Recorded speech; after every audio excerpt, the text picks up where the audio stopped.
Hi everyone, Michele Courage here from michellecourage.com. I have just come back from Melbourne and Brisbane and Mullumbimby, Byron Bay area.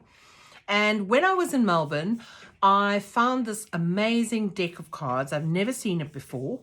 And I thought I definitely need to have that because, as you know, I absolutely love this Divine Feminine Archangel Oracle. But this one really piqued my interest because of the fact that the work that I'm doing now with the paintings and the energies that I'm working with. This is the Divine Masculine Healing Oracle. So it's healing divine masculine energy, which I think a lot of the feminine needs to do as well. Yeah, let's get into it. I thought it would be quite cool to draw a card from the Divine Masculine and then draw a card from the Divine Feminine and see what we get. So I will shuffle these cards, hopefully get some really cool, interesting information for you today. So we all know that the Divine Masculine is needing to step up and take responsibility and need to do some work. So, oh, interesting. Buddha, what a beautiful card. Lovely. And I'm really enjoying, I think it was this weekend, there was a message around Buddha that I bumped into. And the illumination of the information that he had to impart. Really interesting card. If you can see on the top of his head, it looks like a shell. Looks like a shell, and he's sitting under a tree. So let's see what Buddha, what the information on Buddha is. And this deck is fabulous because it's got Melchizedek, which is the painting that I'm going to be doing soon. It's got Midas, Narcissus. It's got Osiris, Thor, Tot, Yeshua, Ganesha, all the male energies, which I thought even if it's just about me learning a little bit more about these energies will be really interesting. And I have no doubt that I'll be painting, some coming up as well. And like I said, hence the case of Melchizedek that's coming up. So let me quickly have a look where Buddha is. It's number 50. And I will read to you. Okay, so Buddha.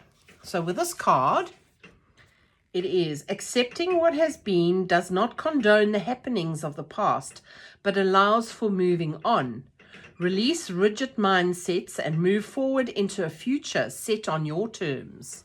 How lovely is that? I love that. Accepting what has been does not condone the happenings of the past, but allows for moving on. Release rigid mindsets and move forward into a future set on your terms. So a really interesting thing. Gautama Siddhartha, the Buddha, was a Nepalese prince who became the enlightened one, born in 563 BCE to parents Queen Maya and King Suddhodana. Gautama became the founding master and teacher of Buddhism.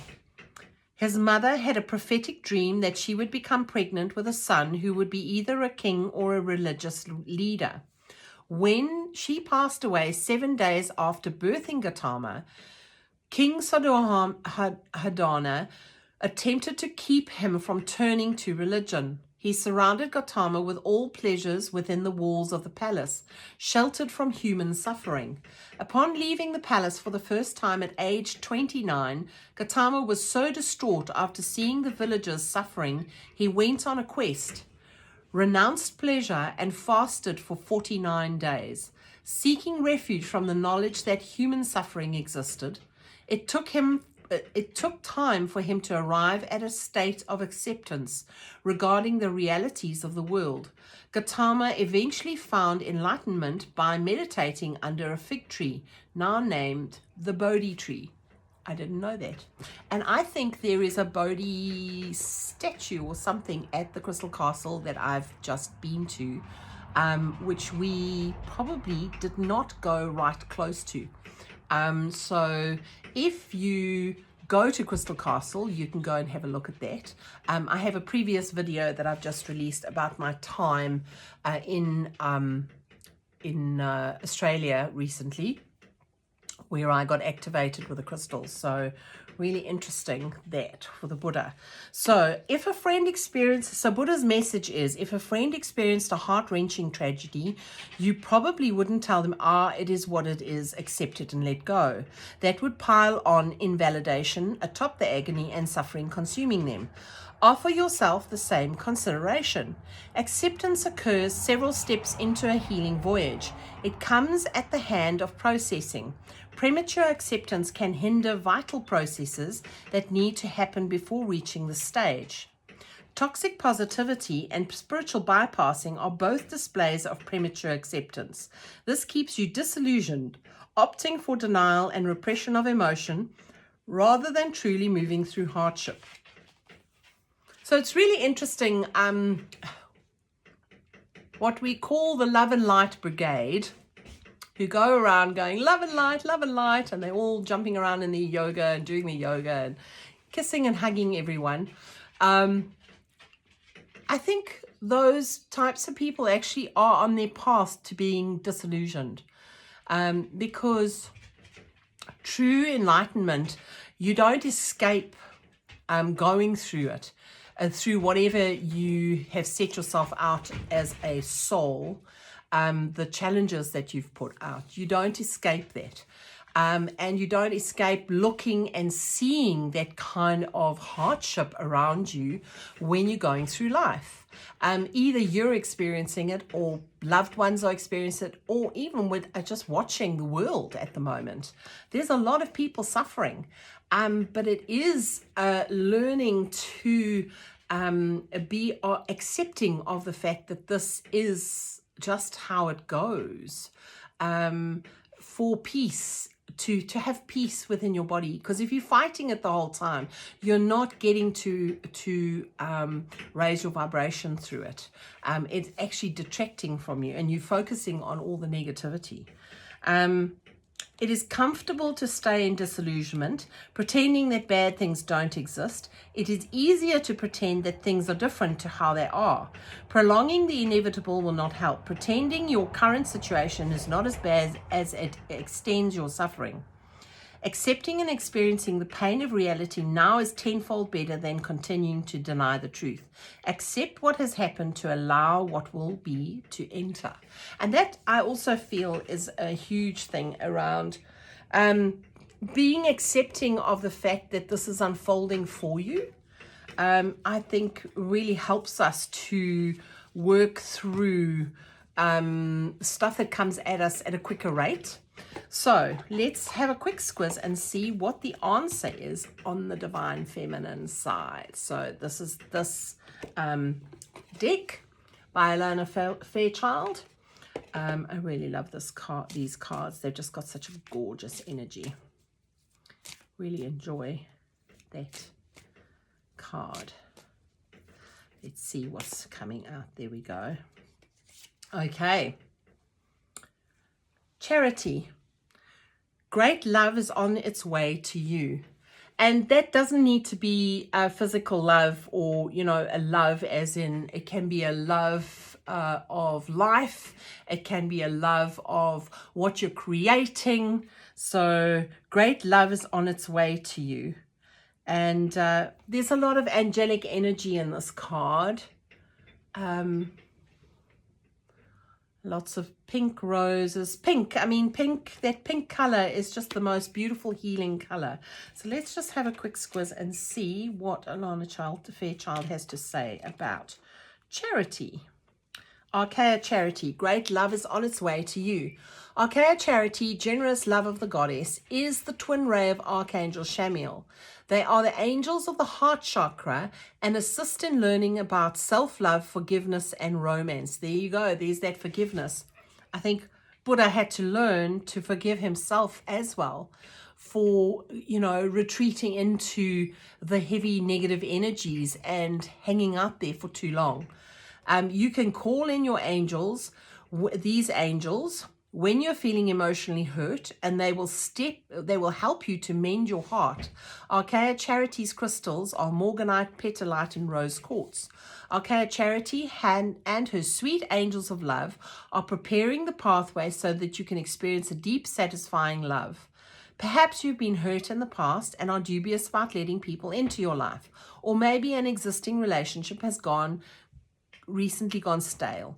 Relax, as Archaea Charity is here to guide you now, and she says it is safe to take off the armor and lay down your true feelings. So yeah, I think, even looking at the stuff that's unfolding in the Middle East and seeing all the suffering that's happening, it's a tough thing to feel that and know that it's happening, and see yourself on the other side of the world maybe not going through that, or maybe you are going through something like that at the moment and you're trying to make sense of it, and using Buddha's energy and the Archangel's energy to sort of work through it, because the heart-based love is so beautiful. I've just recently done a painting with working with Andromedan energy, and it's called Andromedan Light Codes. It's on my website if you want to go and have a look at it, and it's on the originals. You can just scroll down, you'll see it. It's based with a whole bunch of pink energy, pink color, because that color is the heart opening energy. And the Andromedans are so they don't get involved in stuff. They don't allow themselves to get sucked into that energy. They see it and they have compassion, but they're not stepping into it. And I think that is a great lesson, for us as humans to go along and realize. So there may be a need to forgive, as old hurts may be preventing you from discovering the one. Invite Charity to soften your disposition and let her clear away the psychic scars on your heart so you can experience the love you desire and deserve. Remember that true love is not reserved for romantic relationships. That is the one thing that I got when I got this card. This card can signify the healing of a rift or remedying loneliness by attracting a new friend. Whatever you need to increase the fullness of your heart is now on its way to you. So, it might be a quest, something that you need to do. It might be something creative that you need to restart your creativity, or something that you've been wanting to do for ages and that you've kind of put off because you don't put yourself first. So there's a lot of interesting stuff that's coming out with having Buddha and then Archaea Charity in your energy field. This is a love you can trust, forgive, and forget. A romantic offer is coming. This relationship is worth saving. Be kind to yourself and others. And it might even be your relationship with yourself, to be forgiving about the stuff that you have thought before, the path or the choices that you've made. Ask Charity to the Archangel Charity to open your heart and ignite the flame of love. That love for self. I think love for self is one of the key things that we need to achieve in this lifetime. Before we can do anything else, we can't love another until we love ourselves fully, until we've stepped into that fully of love and acceptance of ourselves. We'll never be able to love another the way we should. And those who will love me will find me. And knowing that, 100% believing that is so true. So today, both of these cards, the Divine Masculine Buddha and the Divine Feminine Archaea Charity, beautiful cards to get today for today's message. Using this Divine Masculine Healing Oracle by Christabel Jessica and the artwork by Celia G.F. And then the Divine Feminine Archangel Oracle by Claire Stone, illustrated by Parita Naran. So really enjoyed these two today, and I will chat to you again soon.